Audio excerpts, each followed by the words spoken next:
Glória a Deus, irmãos.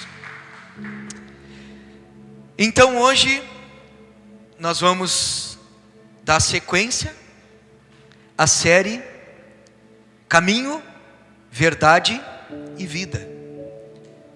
Estamos estudando o livro de Jesus escrito por João, o Evangelho de João, onde nós paramos na semana passada no versículo 12, onde nós vimos a respeito da transformação da água em vinho, onde Maria, Jesus e os seus discípulos estavam presentes naquele casamento, naquelas bodas, e aonde nós ali vimos o poder de transformação que o nosso Senhor tem. Se você tem interesse em ouvir mais sobre essa mensagem, ela está disponível no canal da igreja no YouTube. Amém? Então hoje nós veremos o restante do capítulo. Eu quero trazer nessa noite como tema da palavra: uns facilitam, outros dificultam. Diga comigo: uns facilitam, outros dificultam. João capítulo 2, versos 13. Quando já estava chegando a Páscoa judaica, Jesus subiu a Jerusalém. Aqui vamos entender primeiramente o contexto. Os judeus, eles iam a Jerusalém 3 vezes ao ano, se deslocavam, alguns deles de muito longe, para celebrar as festas, festa de Páscoa, também para a festa de Pentecostes e também para a festa dos tabernáculos. Isso acontecia não só em um ano, todos os anos. Então muitos viajavam 100, 130, 150 quilômetros, só que não era de carro, não era de ônibus, não era de trem, era de a pé e muitas vezes com um jumento ou com um animal, com um cavalo, com algum tipo dessa forma. Então era demorado, a maioria das vezes ainda era a pé, devido à condição financeira. Aqui é importante nós lembrarmos que esse primeiro versículo ele já vai dizer que estava chegando o quê? A Páscoa. A Páscoa, ela é a comemoração que celebrava a libertação do povo hebreu, do domínio do Egito, da escravidão do Egito. Isso está lá em Êxodo, onde fala sobre a saída do povo da cidade, do país do Egito. Então na Páscoa, o que acontecia? Um cordeiro, ele era imolado, ele era sacrificado para purificação dos pecados daquela família. Então eles sacrificavam aquele animal e eles comiam aquele alimento todos juntos, e aquilo era um símbolo de quê? Da libertação que ocorreu do Egito, da escravidão. Então isso também era uma figura, uma clara figura do que Jesus faria alguns anos mais tarde, ou seja, entregando-se como cordeiro para purificação e para perdão dos nossos pecados. Vai comigo no 14 até o 16 agora. Ele diz assim: no pátio do templo viu alguns vendendo bois, no pátio do templo viu alguns vendendo bois, ovelhas e pombas, e outros assentados diante de mesas, trocando dinheiro. Então ele fez um chicote de cordas e expulsou todos do templo, bem como as ovelhas e os bois. Espalhou as moedas dos cambistas e virou as suas mesas. Aos que vendiam pombas disse: tirem estas coisas daqui, parem de fazer da casa de meu pai um mercado. Jesus começa já o seu ministério fazendo o quê? Organizando de dentro para fora. É interessante a gente sempre pensar que quando Deus quer fazer algo, Ele sempre começa de dentro para fora. Primeiramente no indivíduo, primeiramente em mim, dentro de mim Ele começa a fazer a obra. Depois Ele faz dentro da sua casa, na sua família. Depois Ele faz dentro da comunidade. E assim por diante. Então aqui, aonde que Jesus vai? Primeiramente para organizar, para ajustar, para fazer a limpeza. Ele vai no templo. Começa ali aonde a religião estava predominando, a hipocrisia, a forma errada de viver. Então Jesus, ele chega ali no templo e ele encontra pessoas vendendo os animais, para que esses animais fossem sacrificados para a remissão de pecados. E ali também encontra os cambistas, que eram pessoas que trocavam as moedas daquelas pessoas que vinham de outros lugares, moedas que tinham na sua esfinge, ou seja, marcadas, gravadas, a imagem romana, e outras moedas. E esses cambistas, eles estavam ali para fazer essa troca, porque essas moedas, elas eram um imposto que era dado no templo. Eles tinham que pagar isso, e também dar ofertas, ou até mesmo dízimo. Então eles precisavam trocar aquele dinheiro pela moeda corrente. Vamos indo que nós vamos chegar no sentido. A lei, ela exigia que todo animal que fosse oferecido em sacrifício, ele fosse sem mancha, sem defeito, ou seja, perfeito. E que todo varão, todo homem judeu acima de 19 anos, ele deveria pagar imposto no templo. Então, por essa razão, era necessário que houvesse coletores de impostos e inspetores no templo para verificar, ou seja, a qualidade dos animais que iam ser oferecidos naquele sacrifício, e também para verificar se as moedas, elas não estavam sendo moedas pagãs, largadas dentro do gasofilácio, do lugar de oferta. Então, só que, estudando um pouco a respeito, a própria moeda que eles aceitavam na época, ela também tinha a imagem de uma pessoa, e ela também era idólatra, ela também era pagã. Só que havia um interesse daqueles que trocavam, porque essa moeda, ela valia muito, ela valia mais que as outras. Então, o que estava acontecendo? Tudo um cuidado muito religioso. Ou seja, largar moedas que não eram realmente as moedas certas, aquilo era um insulto. Assim como também oferecer um animal em sacrifício defeituoso, também era um insulto, não era a forma correta. Então, para suprir aqueles visitantes com animais e moedas aceitáveis, vendedores de animais e cambistas montavam as suas bancas no pátio externo. Não era dentro do templo, era do lado de fora. No pátio, eles montavam as suas banquinhas, e ali eles ficavam comercializando, fazendo daquele lugar um lugar de comércio. Só que os inspetores, coletores e cambistas, entretanto, o que acontecia? O que estava errado aqui? Estava errado que eles agiam de forma desonesta. Eles cobravam preços muito altos.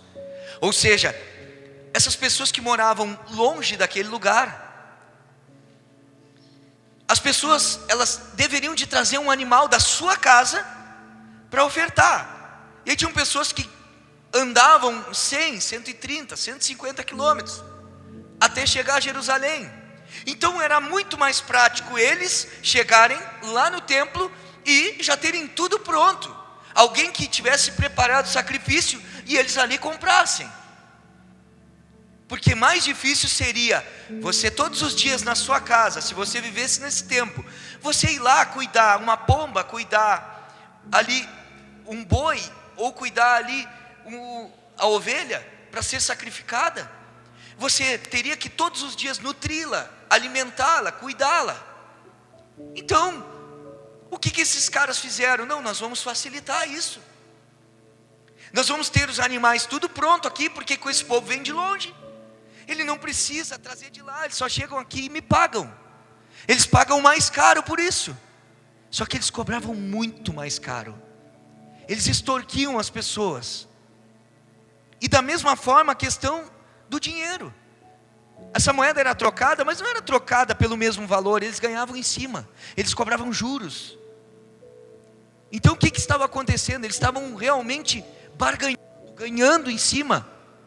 Eles estavam realmente fazendo algo que isso era o que Jesus estava condenando.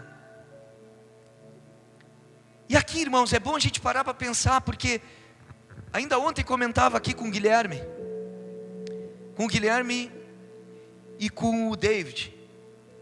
Eu vi um vídeo, um recorte de um pastor, e ele falando sobre esse texto. E ele falando que mercadejar, fazer comércio da igreja, é ter uma cantina, é fazer uma rifa, fora do contexto, fora da aplicação. Isso não tem nada a ver com o que o texto está falando. O texto está falando de pessoas que facilitavam a oferta, mas que ganhavam muito em cima, extorquiam as pessoas.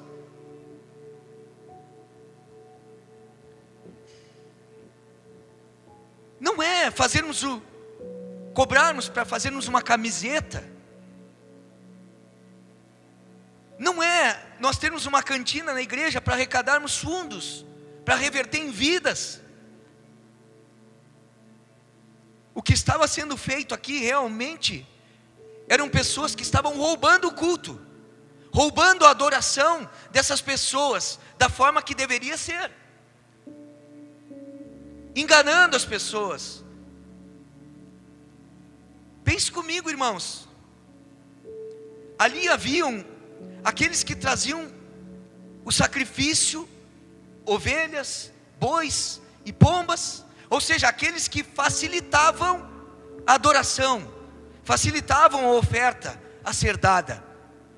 Ou seja, estavam ali pessoas que estavam para facilitar o culto. Em um sentido, se fosse com uma intenção boa, isso era maravilhoso. Mas a intenção não era verdadeira. A intenção era realmente ganhar dinheiro. Ou seja, é como se eles dissessem assim: agora, você não precisa se preocupar com nada. Deixa que nós criamos um animal para você. Nós cuidamos dele. Agora você só precisa, sabe fazer o quê? Pagar por isso. Agora, note, é muito parecido com hoje. Como assim, pastor? Vou te dar um exemplo. O pastor vai levar o teu nome, ou o meu nome, para o monte. E ele vai levar o teu nome com uma causa que é impossível para ti, e ele vai queimar lá no alto do monte, lá naquela fogueira. Só que para isso, você tem que pagar. Só que para isso, você vai precisar dar uma oferta tão gorda, tão grande. Não é o que a gente vê. Ou seja, eu facilito para ti. Eu oro, eu jejuo, eu leio a palavra, eu vou lá até o monte caminhando e oro lá em cima dele, mas você precisa pagar por isso. Você precisa fazer uma oferta sacrificial, uma oferta que realmente custe. Eu não estou falando que isso está certo. Eu estou falando que são coisas que a gente vive nos nossos dias. Lugares que falam desse jeito, lugares que roubam o culto das pessoas, que o culto é individual. O teu culto a Deus, o meu culto a Deus. Claro que nós cultuamos de forma coletiva, mas cada um de nós cultuamos a Deus de forma individual também. Quer saber como? Porque muitas vezes o teu culto pode ser ruim, para o outro pode ser excelente, porque A questão não está, muitas vezes, no louvor, não está na palavra, está em mim e em você. De como nós estamos e o quanto estamos abertos para isso. Aí também pode ser assim, não é? Não se preocupe, nós temos uma equipe. Nós temos uma equipe que prepara o culto. Nós temos uma equipe que prepara o culto para você. Não precisa você sacrificar. Não precisa você abrir mão do teu domingo. Não precisa você abrir mão da tua semana. Muitas vezes renunciando à sua carne para realmente orar, ler a palavra. Mas só deixa eu te falar uma coisa. Só não esquece que você precisa ter uma boa oferta para isso. E é assim que tem sido a igreja dos nossos dias. Ou seja, você não precisa se santificar. Você não precisa realmente agora colocar na tua agenda a prioridade Deus à frente. A gente coloca para ti. Só vai lá. O que tu precisa fazer é sair da tua casa com o teu bolso bem recheado. E você vem e senta numa cadeira e nós fizemos o culto para você. Nós facilitamos. Tem uma pessoa que vai estar na bateria, tem um outro que vai cantar, tem um outro que vai ficar na porta, tem um outro que vai pregar, está tudo preparado. Não precisa se envolver. E aí se torna uma igreja que realmente tenta facilitar o evangelho. Assim como esses homens facilitavam, hoje muitos tentam facilitar o evangelho, mas o evangelho ainda continua sendo a sua marca principal, o seu símbolo principal, ainda continua sendo uma cruz, ainda continua sendo um lugar onde aponta para a morte, para a renúncia, para morrermos para o nosso eu, para o nosso orgulho, para a nossa vaidade, para o nosso, muitas vezes para o nosso egoísmo, e para morrer, se eu morrer para essas coisas, eu vou oferecer um culto que agrada a Deus. Eu não vou me contentar com alguém que faça as coisas ficar fáceis.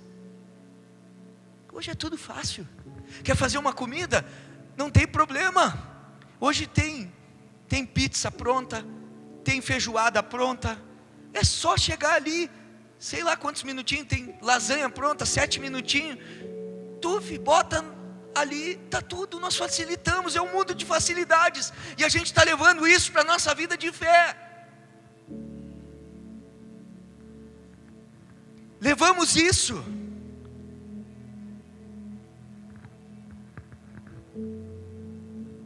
E muitas vezes o nosso testemunho dentro da igreja, o meu testemunho, ensina os outros a ser pessoas que não querem se comprometer, porque as pessoas olham para mim e veem o meu posicionamento, como que eu lido, como que eu me envolvo, qual o meu nível de renúncia.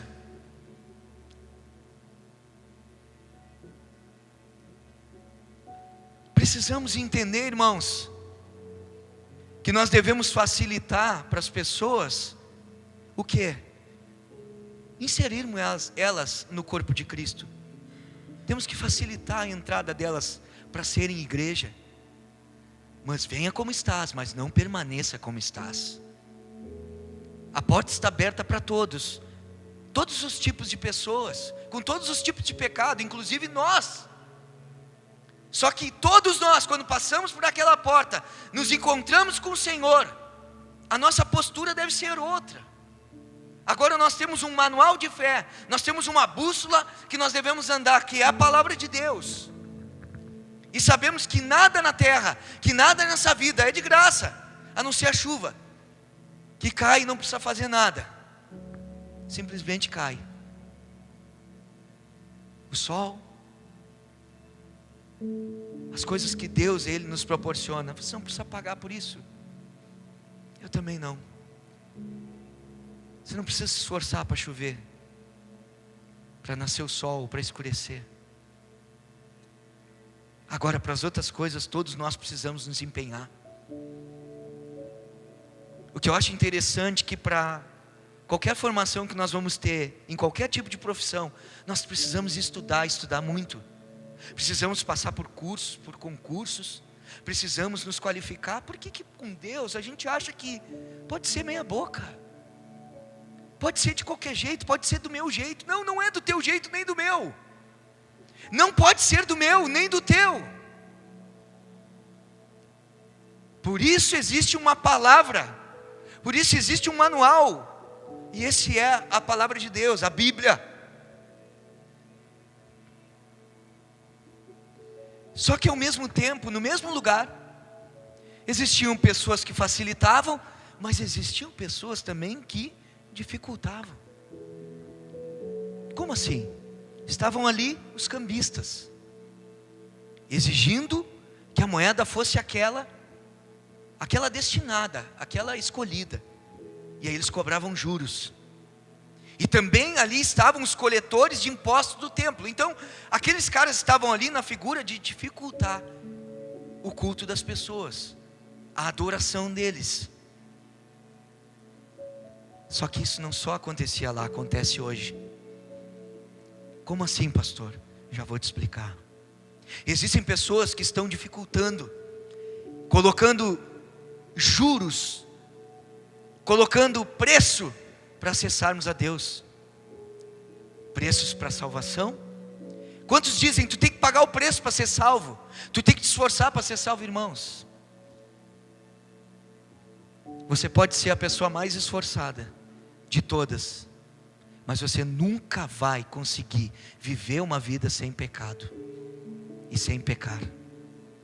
Então a salvação, ela não é por mérito, ela não é pelo meu sacrifício, não é pelo meu esforço, mas é pelo sacrifício de Cristo na cruz do Calvário, que derramou o seu sangue, e pela sua graça, Ele me capacita a viver uma nova vida agora, fugir, vencer, enfrentar o pecado e não cair. Só através do poder de Jesus. Então não adianta querer dificultar. Existem pessoas que dizem, é Jesus, mas tu tem que, muitas vezes, ser uma pessoa que ajoelha no milho. Tem pessoas que dizem, um dia chegou uma moça na ferragem, há um tempo atrás, e ela chegou e falou assim, ela sabe que nós somos cristãos, e aí ela disse assim, esse é um tempo difícil, em que para entrarmos, ou seja, para a salvação, ela estava dizendo, nós temos que entrar, viver uma vida de joelhos, ou seja, temos que orar de joelho, tem que estar de joelho dobrado todos os dias, tem que estar sempre assim, ou seja, parece que é por algo que eu estou fazendo. Irmãos, tu pode ficar 24 horas do dia de joelhos, mesmo assim tu vai pecar, mesmo assim tu vai ter pensamentos ruins, mesmo assim tu vai ter daqui a pouco alguma coisa que vai te fazer pecar. A palavra de Deus diz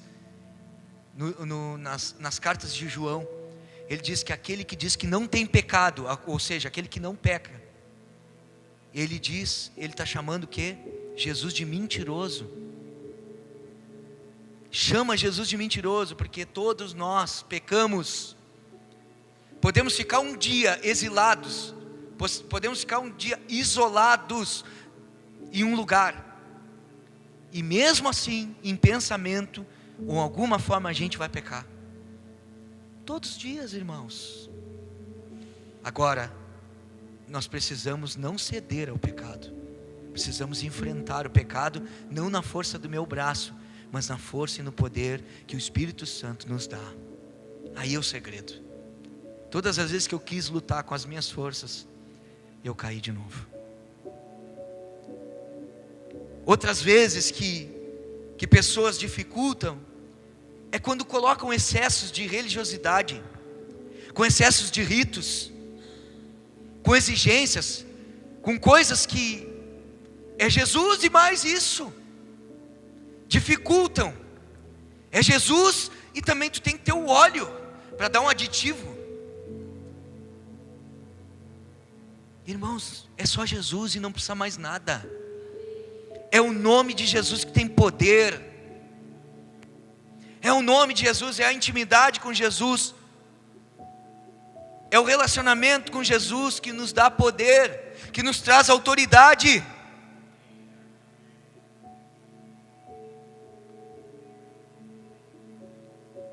Ou seja, esses ritos e essa religiosidade, é só dessa forma que as pessoas ensinam que pode se acessar a Deus. Vai orar, precisa ter uma roupa, precisa ter. Não, irmãos, uma roupa apropriada, um talite, porque Deus ouve oração quando bota aquilo ali. Irmãos, isso já passou. Jesus cumpriu todas essas leis cerimoniais, não precisa dificultar. Agora o véu do templo se rasgou, há acesso para todo aquele que entra e ora. Não há impedimento. Jesus, Ele está disponível para todo aquele que crê. Ninguém é melhor, pastor não é melhor que ninguém. Pastor não tem livre acesso que você também não tenha. Se o pastor tem, você também tem. Amém? O cara todo me olhando com a cara. Por que se exige hoje coisas que se cumpriram em Cristo, que foram abolidas nele, para cultuarmos a Deus e adorarmos a Ele? Nós precisamos somente nos entregarmos de todo o coração. Esses vendedores e cambistas, eles estavam ali ainda, além de uns dificultarem e outros facilitarem, agora eles também tinham uma terceira coisa que estava sendo feita. Eles estavam ocupando um lugar que não era para eles. Eles estavam no pátio. O pátio era lugar para os gentios adorarem, porque naquele tempo eles não poderiam entrar dentro do templo, porque eles eram chamados de pagãos. Então a forma que a religião estabeleceu é que eles ficassem do lado de fora, e ali era o lugar que eles podiam adorar a Deus. Então esses homens, esses cambistas, essas pessoas vendendo, fazendo comércio, eles estavam na área destinada à adoração dos gentios. Ou seja, o que eles estavam fazendo? Eles estavam impedindo aqueles gentios de adorarem, de adorar a Deus.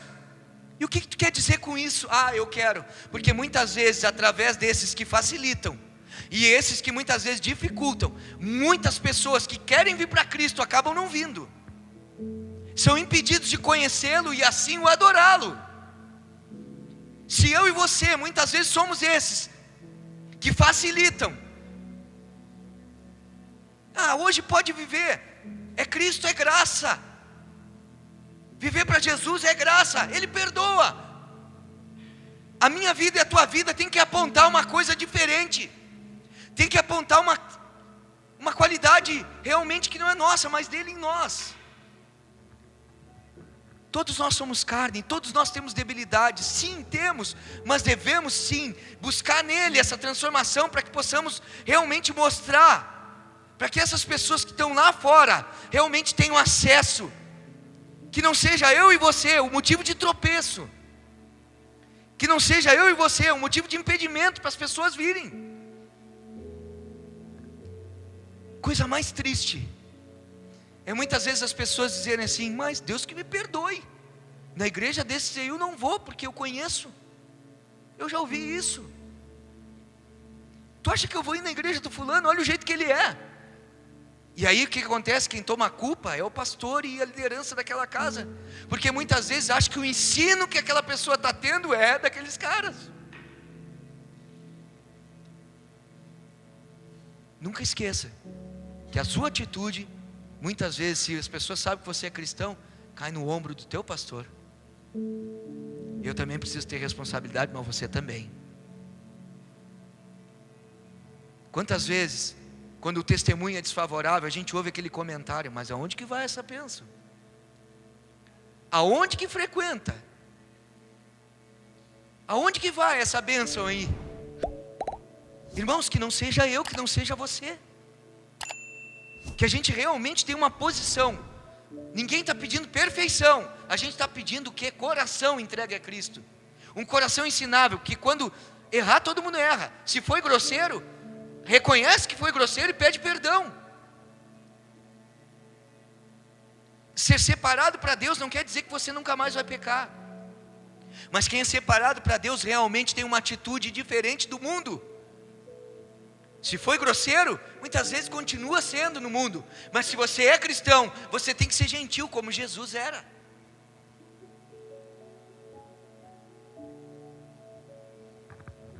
Se muitas vezes prejudicou alguém, vai lá e ajusta.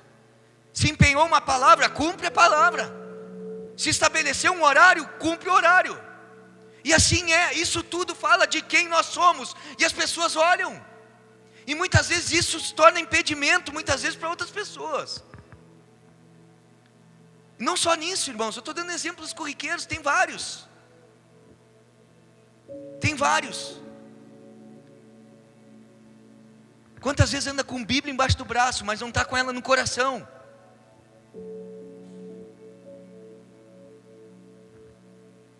Não tem nada gravado aqui. Precisa estar gravado aqui dentro, irmãos. Como você trata seus pais? Como você trata seu marido, a sua esposa? Como você trata? Isso aí muitas vezes torna algo que dificulta as pessoas de quererem buscar Jesus.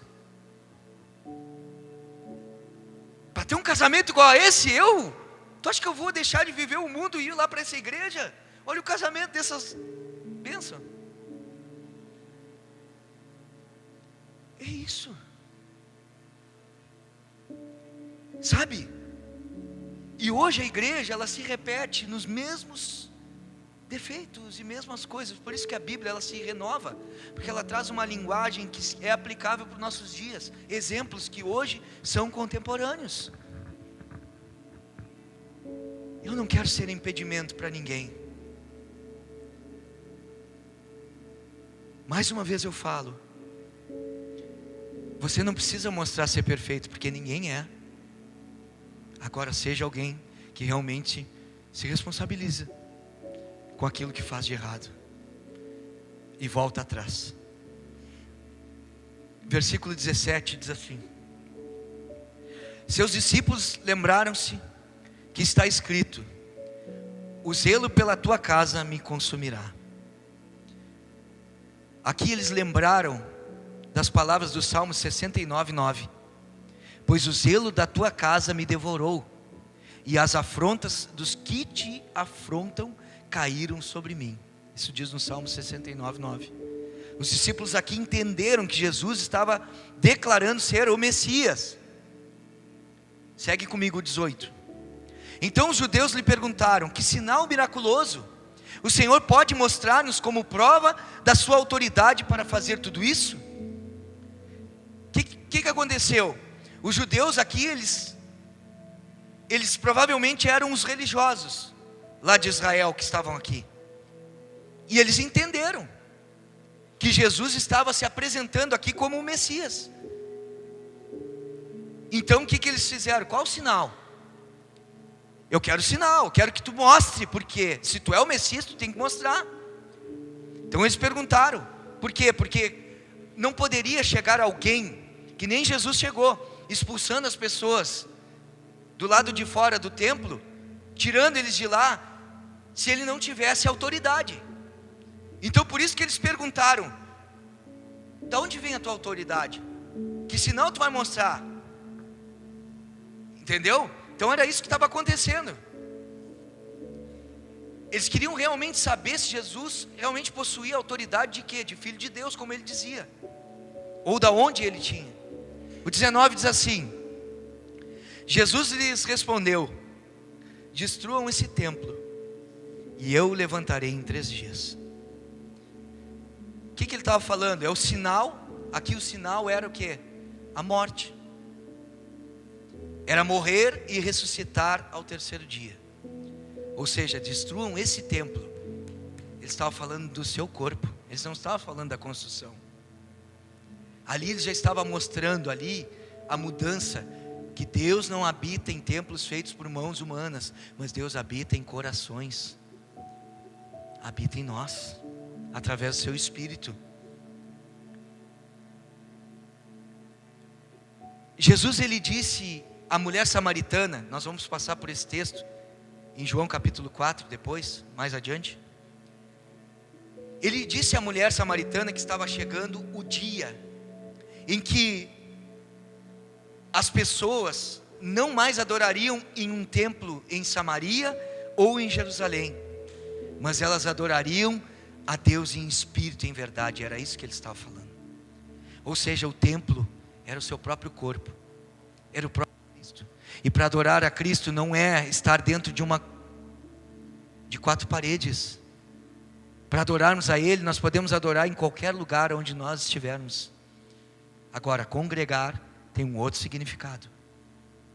Adorar a Deus, eu posso adorar na minha casa, posso adorar no meu trabalho, em qualquer lugar, na rua. Posso adorar a Deus. E adorar é o quê? Adoração é um estilo de vida. Desde que a adoração que eu entenda não é levantar as mãos para cima e dizer glória a Deus. Adoração é ter no seu coração o que Ele ensinou. É viver da forma que Ele ensinou. Isso é adoração. Só que existe também a importância de congregar, que aí vamos deixar para outro dia, tá? O objetivo não é esse nessa noite. Versículo 20, ele diz: os judeus responderam: este templo, ele levou 46 anos para ser edificado, e o Senhor vai levantá-lo em 3 dias? Eles fazem uma pergunta. Sabe o que parece aqui, irmãos? Muitas vezes parece muitos de nós lendo a Bíblia. E por algum tempo eu também. E até às vezes pode acontecer isso, até hoje. Muitas vezes a gente está lendo a Bíblia, ou ouvindo sobre ela, só que Jesus está trazendo um ensino, e nós estamos entendendo outra coisa. E isso aqui é muito perigoso, porque muitas vezes eu já desci daqui, estou dizendo desci porque aqui é mais alto, tá? Aqui não tem nada diferente, é só para ficar na evidência. E muitas vezes eu saí daqui e fui conversar com pessoas, e as pessoas disseram para mim: ah, pastor, o que tu pregou? Eu olhei, mas eu não preguei isso.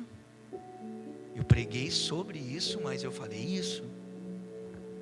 E por muitas vezes era isso que estava acontecendo aqui, e é o que acontece nos nossos dias. Você consegue entender o que você está ouvindo? Você realmente entende o que você tem escutado? Será que realmente você está praticando aquilo que tem sido ensinado? Porque é a tua vida e a minha vida que vai mostrar se realmente a gente tem entendido. Aí o 21 e o 22 ele diz assim: mas o templo do qual ele falava era o seu corpo. Depois que ressuscitou dos mortos, os seus discípulos lembraram-se do que ele tinha dito. Então creram na Escritura e na palavra que Jesus dissera. Por isso que nós, aqui, irmãos, nós não devemos chamar esse lugar que estamos de templo. Entendeu, né? Aqui é o prédio aonde a igreja, que é o corpo de Cristo, se reúne. A Bíblia diz que nós somos o templo do Espírito Santo. Quem? A igreja. Nós formamos esse templo do Espírito Santo, porque nós somos a igreja, pessoas, corações, não uma construção feita com cimento, tijolo, ferro, areia. Deus não habita aqui. Se nós amanhã tirarmos a igreja daqui e botarmos a igreja ali no outro lado, ali vai ser a igreja. Deus habita aqui. Ele habita em corações. 23 ao 25. Já estou no final. Enquanto estava em Jerusalém, na festa da Páscoa, Muitos viram os sinais miraculosos que ele estava realizando e creram em seu nome. Mas Jesus não se confiava a eles, pois conhecia a todos. Não precisava que ninguém lhe desse testemunho a respeito do homem, pois ele bem sabia o que havia no homem. Essas pessoas, elas não exerceram a fé verdadeira em Jesus, pois estava aqui a sua fé baseada apenas nos milagres de Jesus. Porque o que fez elas crerem? A hora que elas viram os milagres. Não se tratava de uma fé salvadora, de uma fé de alguém que veio para morrer em uma cruz, para salvar aquela vida. Jesus, ele conhece o nosso coração. Jesus conhece a nossa necessidade. Jesus, ele conhece quem nós somos. Jesus, ele sabe a nossa profunda necessidade espiritual, aonde eu e você precisamos. Assim como ele sabia a necessidade de Nicodemos quando ele o confrontou. Nós vamos ver agora no próximo capítulo, João capítulo 3. Ele confrontou o Nicodemos acerca da necessidade de quê? De regeneração, de nascer de novo. Ele também confrontou aquela mulher samaritana que estava no poço. Ele confrontou ela acerca do pecado. E por muitas vezes eu e você, nós questionamos: por que eu estou ouvindo isso de novo na igreja? Você acha que eu escolho falar essas coisas? Você acha que a gente escolhe, ou realmente Deus quer falar comigo e contigo? Ele sabe o que você precisa, o que eu preciso mudar. Porque ele não é que nem carteiro que às vezes vai ali e erra o endereço. Não, Jesus não erra o endereço. Ele não é que nem eu, que muitas vezes boto no GPS e me perco. Jesus não erra o endereço. Jesus é certeiro. Ele sabe a tua necessidade, aonde você precisa ouvir, o que você precisa ouvir, o que você precisa mudar, quais as atitudes que você precisa tomar. Por isso que ele fala com você através até mesmo de uma mula, que nem foi com ele. Hoje a mula que fala com você sou eu. É isso aí. Deus usa quem ele quer, irmãos. Eu só espero que vocês, por quê? Porque a mula, para quem não sabe, existe um texto na Bíblia que Deus usou uma mula para falar com um profeta. Por isso que eu estou falando isso. Que para uns era profeta, para outros era adivinho, né? Mas usou. Assim é. Então a gente tem que atentar. O que Deus quer comigo nessa noite? Será que realmente a gente tem sido, irmãos, aqueles que têm facilitado o acesso, tem tirado realmente aquilo que é genuíno, aquilo que é prioritário na fé, aquela fé realmente, sabe, centralizada em Cristo? A gente tem facilitado para que as pessoas venham para Cristo? Não pode ser negociada a palavra. A pessoa tem que vir realmente porque ela entende que é pecador e que precisa de Jesus. Não é porque, vem para cá, se tu vir para cá, Deus vai te dar carro, vai te dar casa, vai te mudar a tua história. Tira a pessoa lá, o cara que era mendigo na rua, vira um empresário com 3, 4, 5. Irmãos, eu tenho dificuldade com isso. Eu não consigo acreditar.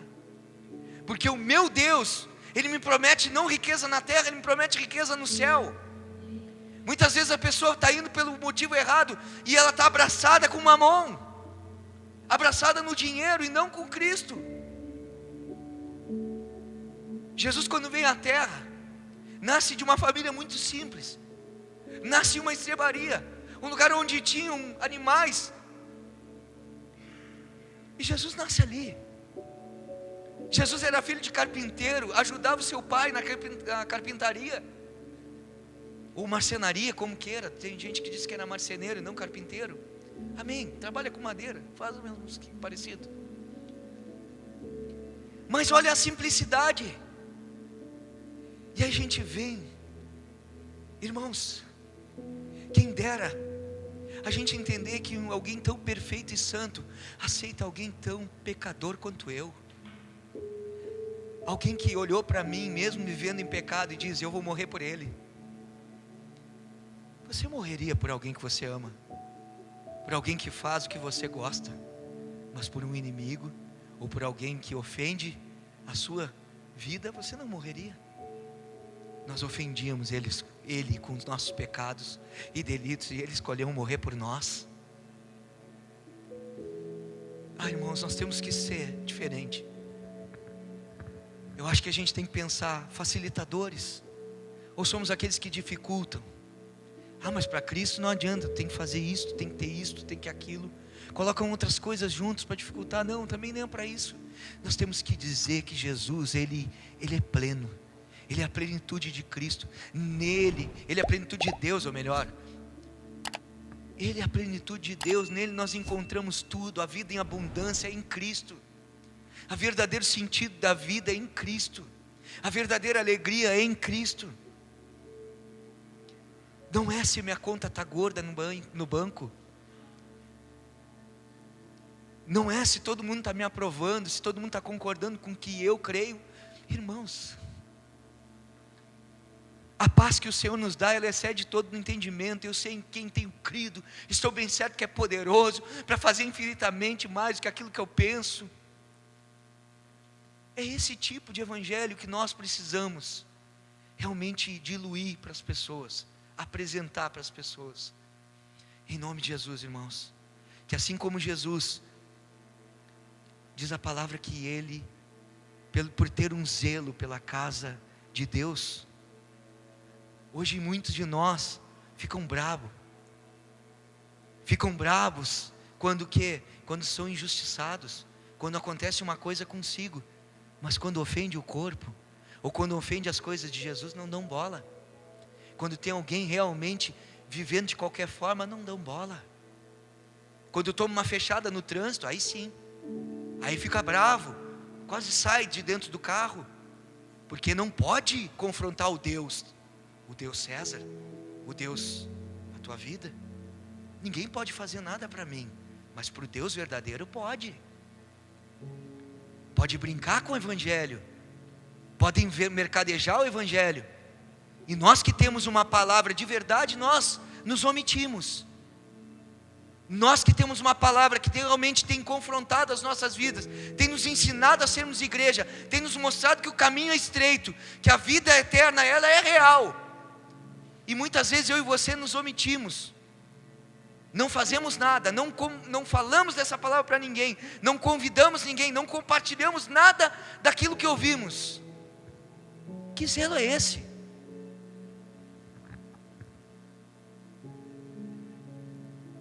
Agora, quando toca no teu calo, como é que você lida? Justiça própria. Você está preocupado com você e não com Cristo. Estão fazendo para a igreja do Senhor. Estão manchando a noiva do Senhor. Que postura nós vamos tomar? Vamos ficar de pé nessa noite.